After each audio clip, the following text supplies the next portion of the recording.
This is our 140-liter tropical riparium. This is a black water tank with all sorts of South American fish, small tetras, corridors, and some pencil fish, and small dwarf cichlids.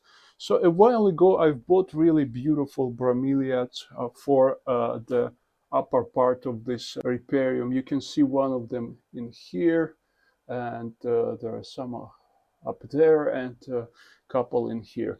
So they're actually really beautiful plants, and I was expecting that they will just grow attached to the background.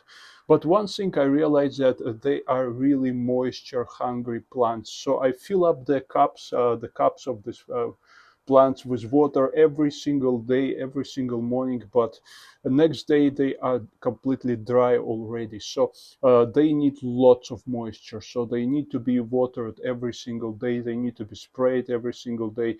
And it makes sense because these are plants that normally grow in terrariums and vivariums, so enclosed um, enclosures essentially where there is lots of moisture. But this is actually an open top tank. It's in our bedroom, so I can't really increase the levels of humidity in here, and it's already very humid in this room. There's no way for me to actually make this room more humid, and the only solution I see is to actually replant them in some sort of a vivarium where they will be in a really moist environment.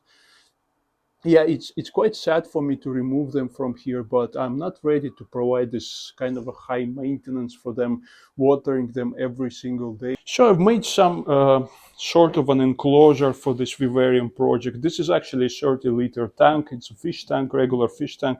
I've attached this kind of holders with super glue to its sides, and this is a sort of a lid. It's made of this greenhouse plastic sheet. I've made this lower part as well so that I could fill up this part with soil or with rocks, and this is essentially what's going to keep that soil in place. This is an extra holder which I don't seem to need at the moment, but I've just made it in here. So I've attached all of this with super glue, and when I need to actually shut this project down and when I need to use this fish tank again as a fish tank, I would just remove all of this stuff, and super glue is quite easy to clean off, so there's no problem, and it's not a silicone. Nevertheless, everything is attached tightly, and it's going to hopefully create a really moist environment for my bromeliads, and this is where I'm planning to actually plant them. I will put this on one of the window sills where they will get lots of light, and I don't really have any idea for the scape at the moment, and I don't know how this is going to turn up, so I'm going to practice with different layouts, with different setups for this vivarium enclosure, and we'll see what happens.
Yeah, so it's been a couple of weeks after we set up this vivarium, and yeah, I can say what's happening with this setup at the moment. As you can see, there's a lot of evaporation from inside. That's, I guess, because there's no proper ventilation, and I've certainly made some holes in this glass over here. This is a piece of transparent plastic that I've installed here, and this is actually kind of a door to this container. Apparently it doesn't get enough air through, so there's lots of evaporation, and I should have probably installed a fan inside in order to deal with this situation, but because it's a small container, I will not be doing that. And so we added here some springtails to control for the mold, and a week later we added a bunch of zebra isopods to populate essentially this vivarium. You can see one of them sitting here on the leaf. Most of the time they're hiding, and I'm feeding them some fish food flakes and occasionally some small pieces of bananas, and here you can see actually a piece of pleco food which they eat. I don't know whether they have kind of settled, but probably they are, because you can see here the second one, and they seem to be quite active and busy doing their own stuff. And yeah, so we have some LED lights on top of this setup that provides extra light to bromeliads and to the moss. So now we're going to open this up, and I'm going to spray it with some filtered water, which is what I'm doing once in a couple of days, just to keep this whole setup moist. I would just open this up like that, and I usually also wipe up the glasses just to remove condensation and to actually see what's happening inside. Yes, so you can see there's one of the zebra isopods sitting here. Bromeliads seem to be doing great, and moss, Java moss over there on top, it's actually growing.